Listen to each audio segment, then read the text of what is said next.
प्रिय विद्यार्थियों, आप सभी लोगों का स्वागत है आपके अपने YouTube चैनल डीजे सर पर। यदि आप क्लास 11th के विद्यार्थी हैं और इतिहास के विषय को लेकर परेशान हैं, तो बिल्कुल भी आपको परेशान होने की जरूरत नहीं है, क्योंकि डीजे सर चैनल आपके साथ है।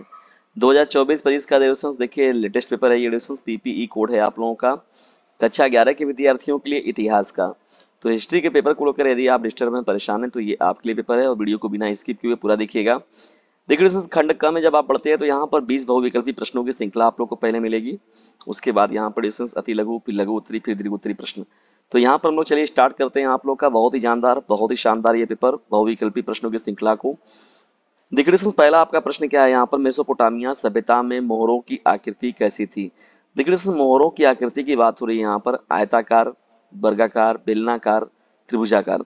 तो देखिए देखिए दोस्तों, मेसोपोटामिया सभ्यता में देखा जाए तो मोहरों की जो आकृति थी वो बेलनाकार थी। पहले का विकल्प नंबर स जो होगा आपका करेक्ट हो जाएगा। दूसरा प्रश्न देखिए, क्या मेसोपोटामिया का संबंध किस स्थान से है, इराक, चीन, ब्रिटेन, भारत। तो देखिए दूसरे का विकल्प नंबर अ करेक्ट होगा, इराक से है। तीसरे मोस्ट इंपॉर्टेंट प्रश्न की ओर जब बढ़ते हैं यहाँ देखिए, रोमन साम्राज्य में किसके का शासनकाल को स्वर्ण युग के नाम से जाना जाता है। Julius Caesar, Augustus, Constantine, Pliny. तो देखिए आगस्टाइन का जो शासनकाल रहा है, आगस्टस का, तो इसे ही हम लोग रोमन साम्राज्य में स्वर्ण युग के नाम से जानते हैं। चौथा देखिए इंपॉर्टेंट प्रश्न क्या है, जैतून के तेल के लिए प्रसिद्ध है। विकल्प नंबर अ दिया गया स्पेन, ब दिया गया फ्रांस, स दिया गया इंग्लैंड, द दिया गया स्कैंडिनेविया। तो यहाँ पर जैतून के तेल के लिए जो एडिशन वो विकल्प नंबर अ करेक्ट हो जाएगा आपका, स्पेन देश जो है वो प्रसिद्ध है। पांचवें मोस्ट इंपॉर्टेंट प्रश्न है, प्रश्न की ओर बढ़ने से पहले आपसे विनम्र निवेदन है कि वीडियो को बिना स्किप किए हुए पूरा देखिएगा, और अपने क्लासमेट पर इसे शेयर भी जरूर कीजिएगा, क्योंकि याद रखिएगा ऑनलाइन प्लेटफॉर्म का सबसे मोस्ट इम्पॉर्टेंट जो लर्निंग का प्लेटफॉर्म था, sharing is the best way of learning. तो अच्छी चीजों को शेयर जरूर कीजिए। मध्य एशिया में यायावर साम्राज्य की शुरुआत किसके नेतृत्व में हुई। मध्य एशिया में यायावर साम्राज्य की स्थापना साम्राज्य की शुरुआत किसके नेतृत्व में हुई, चंगेज खान के, मौके के, हलाकू के, गोमुख के। तो पांचवें का जो राइट आंसर हो जाएगा वो आपका हो जाएगा विकल्प नंबर अ, चंगेज खान के नेतृत्व में ये बात हुई थी। ठीक है ना, साम्राज्य की शुरुआत है यायावर साम्राज्य की। छठवां देखिए प्रश्न क्या है, संसार में चांदी के सिक्के चलाने वाला पहला राजा कौन था। देखिए डिस्टेंस यहाँ पर जो है संसार में पूरे विश्व की बात हो रही है, तो चांदी के सिक्के को चलाने वाला पहला व्यक्ति जो था, हम्बुराबी, सेनाक्रीब, डेरियस, असुर, मणिपाल। विकल्प नंबर स करेक्ट होगा, डेरियस नामक जो व्यक्ति था, राजा था, उसने ही संसार में पहली बार चांदी के सिक्के को चलाया। सातवां देखिए प्रश्न क्या है, विश्व की पहली विधि संहिता का निर्माण किसने करवाया था। हेम्बुराबी, शारगोन द्वितीय, सेनाक्रीव, जस्टिनियन। तो सातवें का जो राइट आंसर हो जाएगा वो विकल्प नंबर ए करेक्ट हो जाएगा, हेम्बुराबी जो था उसने ही ये कार्य पहले किया हुआ था। आठवें प्रश्न की ओर बढ़ते हैं हम लोग, कुम्हार के चाक का प्रयोग सर्वप्रथम कहाँ हुआ था, सुमेरिया में, बेबीलोन में, मिस्र में, चीन में। तो देखिए डिस्टेंस यहाँ पर जो है कुम्हार के चाक का सर्वप्रथम जो प्रयोग हुआ था वो हुआ था आप सभी लोगों का कहाँ पर, सुमेरिया में हुआ था। कहाँ पर, विकल्प नंबर अ करेक्ट होगा, सुमेरिया में सबसे पहले यूज हुआ था। ठीक है ना, उपयोग हुआ था। चलिए आगे बढ़ते हैं हम लोग यहाँ पर 9वें प्रश्न की ओर, तीन महाद्वीपों में फैला हुआ साम्राज्य कौन सा था। रोमन साम्राज्य, मौर्य साम्राज्य, रूसी साम्राज्य, ब्रिटिश साम्राज्य।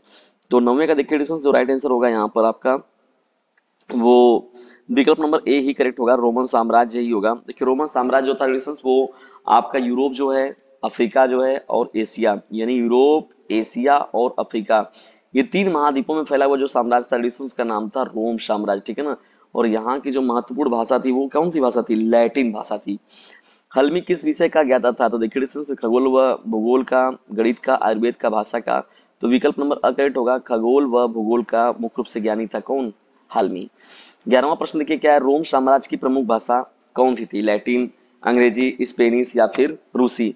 तो 11वें प्रश्न का जो राइट आंसर होगा यहाँ पर विकल्प नंबर ए करेक्ट हो जाएगा, लैटिन भाषा जो है वो रोम साम्राज्य की प्रमुख भाषा थी। 12वें इंपॉर्टेंट प्रश्नों की ओर बढ़ते हैं हम लोग, मंगोल मूलतः कहाँ के निवासी थे। मंगोल जो थे मुख्य रूप से जो थे वो स्टेपी क्षेत्र के, यानी स्टेपी प्रदेश के वो निवासी थे। पहला ऑप्शन यहाँ पर करेक्ट होगा। चंगेज खान का प्रारंभिक नाम क्या था, तेमुजीन, चियांग, बाटू, ओगोदेई।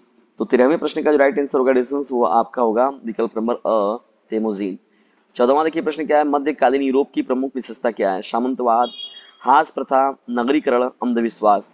तो 14वें का विकल्प नंबर क्या होगा यहाँ पर डिस्टेंस अ जो होगा आपका करेक्ट होगा, सामंतवाद जो होगा ये आपका इस प्रश्न का राइट आंसर हो जाएगा। 15वें इंपॉर्टेंट प्रश्नों की श्रृंखला में चलिए आगे बढ़ते हैं फटाफट, और फटाफट इसे शेयर करते चलिए एडिशन, तभी मजा आएगा पढ़ने और पढ़ाने में। गायिक शैली का विकास हुआ चीन में, जापान में, इंग्लैंड में, फ्रांस में।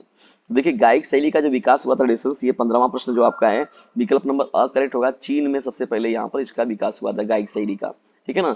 16वां प्रश्न देखिए क्या है, मेनर का नियंत्रण किस पर होता था? राज्य पर, नगरों पर, ग्रामों पर, ग्रामीणों पर। तो 16वें का विकल्प नंबर क्या होगा? अ जो होगा आपका करेक्ट हो जाएगा राज्य पर, ठीक है। 17वें प्रश्न की ओर बढ़ते हैं, आर्थिक संस्था का आधार क्या था? श्रेणी, धन, मेनर, लाई। तो 17वें का विकल्प नंबर अ करेक्ट होगा। श्रेणी जो था होता है आर्थिक संस्था का आधार होता था। पोप कहाँ रहते थे? लंदन में, पेरिस में, रोम में, काहिरा में। तो 18वें प्रश्न का देखिए डिस्टेंस यहाँ पर जो होगा, पोप जो रहते थे वो रोम में रहते थे। कहाँ रहते थे? रोम में, ठीक है ना। बिछुड़ी को निम्नलिखित में से क्या कहते थे? वन, वर्ष, श्रेणी, शासक। तो देखिए डिस्टेंस यहाँ पर 19वें का जो प्रश्न होगा, विकल्प नंबर स करेक्ट हो जाएगा, श्रेणी। इन्हें क्या बोलते हैं हम लोग? बिछुड़ी जो होता है या नन जिसे हम लोग बोलते हैं, ये नन कहा जाता है इन्हें, या बिछुड़ी के रूप में, तो श्रेणी इसे हम लोग मुख्य रूप से कहते हैं। निम्नलिखित में से कौन सा वर्ग सर्वाधिक शक्तिशाली था? ईसाई पादरी, अभिजात वर्ग, सर्फ और स्वतंत्र किसान। तो देखिए ईसाई पादरी जो थे वो सबसे सर्वाधिक शक्तिशाली थे, ठीक है ना। खंड ख में बढ़ते हैं हम लोग यहाँ पर, अति लघु प्रश्नों की श्रृंखला में। देखिए ये प्रश्न जो है ये भी बहुत ही मोस्ट इंपॉर्टेंट है। लेखन का प्रयोग किस कार्य में होता था? मेसोपोटामिया के मंदिरों में कौन से प्रमुख देवताओं के निवास स्थान थे? और वर्ष वृत्तांत से क्या आशय है? ये आपका प्रश्न है। पैपाइरस का प्रयोग किस कार्य में होता था? ये आपका प्रश्न है अति लघु का। और बर्बर शब्द का उत्पत्ति कैसे हुई? बर्बर शब्द की उत्पत्ति जो हुई कैसे हुई? लघुत्री प्रश्नों की श्रृंखला में जब बढ़ते हैं देखिए डिस्टेंस, तो यहाँ पर ये प्रश्न है आप लोग के अति लघुत्री के हैं। लघुत्री के प्रश्नों को भी देख लीजिए। कीलाकार लिपि के बारे में आप क्या जानते हैं? रोमन साम्राज्य में महिलाओं की दशा कैसी थी? ये आपका प्रश्न है। चंगेज खान के सैन्य संगठन का वर्णन कीजिए। ये आपका प्रश्न है। यूरोप में सामंतवादी व्यवस्था की क्या विशेषता थी? ये आपका प्रश्न है। तीसरा देखिए क्या है, मध्यकालीन यूरोप में मेनर व्यवस्था से क्या तात्पर्य है? ये आपका प्रश्न था। दीर्घोत्तरी प्रश्नों में जब चलिए बढ़ते हैं यहाँ पर, देखिए आपका ये प्रश्न जो है 31, 32, 33 10 नंबर का प्रश्न है। मेसोपोटामिया में लेखन कला के विकास पर एक लघु लेख लिखना है हम लोग को। मेसोपोटामिया बहुत मोस्ट इंपॉर्टेंट है। और देखिए यहाँ पर इसको जो है चैप्टर वाइज आप लोग को पढ़ाया भी जा रहा है। रोमन साम्राज्य में श्रमिकों एवं दासों की स्थिति पर एक विस्तृत टिप्पणी लिखना है, ठीक है ना। इसके अथवा में प्रश्न है यहाँ पर। 32वां देखिए प्रश्न क्या है, आप लोग को चंगेज खान का संक्षिप्त जीवन परिचय देते हुए उसके साम्राज्य विस्तार की विवेचना करना है। यानी चंगेज खान जो व्यक्ति एडिशन संक्षिप्त जीवन परिचय देना है। यहाँ पर चंगेज खान देखिए बहुत मोस्ट इंपॉर्टेंट है, हिस्ट्री का बहुत इंपॉर्टेंट नाम है चंगेज खान। मध्यकालीन यूरोप में देखिए एडिशंस, मध्यकालीन यूरोप में देखा जाता है समाज के प्रमुख वर्गों का विवरण कीजिए। मध्यकालीन जो स्थिति थी यूरोप महाद्वीप में, उस समय क्या था, वर्ग कौन कौन से वर्गों में बांटा गया था सोसाइटी को, या पूरे साम्राज्य को कितने वर्गों में बांटा गया था, मुख्य डिवीजन किया गया था। ये इस पर हम लोग को काम करना है, बात करना था, ठीक है। 33वां देखिए प्रश्न क्या है, एबी एवं उसमें रहने वाले भिक्षुओं के जीवन पर संक्षेप में प्रकाश डालना है। मध्ययुग में राज्य और चर्च के मध्य संघर्ष के क्या कारण थे? ये आप लोगों को प्रश्न हो जाएगा। खंड ग में जब आप बढ़ते एडिशन देखिए यहाँ पर, तो इसमें जो है आपका मानचित्र संबंधित कार्य है। देखिए जो होता है यहाँ पर जो ऐतिहासिक विधियां, तिथियां जो बहुत ही इंपॉर्टेंट होता है। ऐतिहासिक तिथि के रूप में कुछ ऐसी तिथियां होती हैं जो बहुत ही महत्वपूर्ण होती है। वो क्यों महत्वपूर्ण है, किन चीजों को लेकर है, और मानचित्र संबंधित कार्यों को भी देखिए यहाँ पर देखना थोड़ा सा हम लोग को। ऐतिहासिक तिथि के रूप में क्या है, यानी उस तिथि को कौन सी महत्वपूर्ण ऐतिहासिक घटना घटी है, इस पर हम लोग को जो है इस पर हस्तक्षेप करना है थोड़ा सा। विकल्प नंबर अ में जब हम लोग देखिए यहाँ बढ़ते हैं, तो लगभग जो है यहाँ पर देखिए 3200 ईसा पूर्व की बात हो रही है। लगभग 3200 ईसा पूर्व में जो है क्या हुआ था, जो ब प्रश्न है यहाँ पर 1850 ईस्वी में देखिए क्या हुआ। जो स दिया गया 1868 ईस्वी में, और द जो दिया गया 27 ईसा पूर्वी, और त जो दिया गया 1227 ईस्वी में। तो ये ऐतिहासिक तिथियां एडिशंस, मैंने ऐतिहासिक तिथियों पर मैं एक बहुत ही महत्वपूर्ण अपना मैंने लेक्चर दिया हुआ था, उसको जरूर देख लीजिएगा। 35वां देखिए प्रश्न क्या दिया गया, दिए गए मानचित्र पर निम्नलिखित को दर्शाइए। भूमध्य सागर को, जला नदी को, और लाल सागर को, और नील नदी को, और साथ बगदाद को। तो ये आपके मोस्ट इंपॉर्टेंट पेपर थे, प्रश्न थे, ठीक है। इसमें आप लोग को जो है बहुविकल्पी के 20 मोस्ट इंपॉर्टेंट प्रश्नों की श्रृंखला बताई गई। यहाँ से प्रश्न जो है लिसंस आपके एग्जाम में देखने को जरूर मिलेंगे। तो वीडियो आज का ये कैसा लगा कमेंट बॉक्स में जरूर बताइएगा, और यदि वीडियो थोड़ा सा भी हेल्पफुल लगा हो तो इसे अपने क्लासमेट पर शेयर जरूर कीजिएगा। जल्दी मिलते हैं किसी अन्य वीडियो में किसी अन्य टॉपिक के साथ। तब तक के लिए टेक केयर, गुड बाय, जय हिंद, जय भारत। चलते चलते मेरी एक बात याद रखना प्रिय विद्यार्थियों, इसे अपने क्लासमेट पर शेयर जरूर कीजिएगा।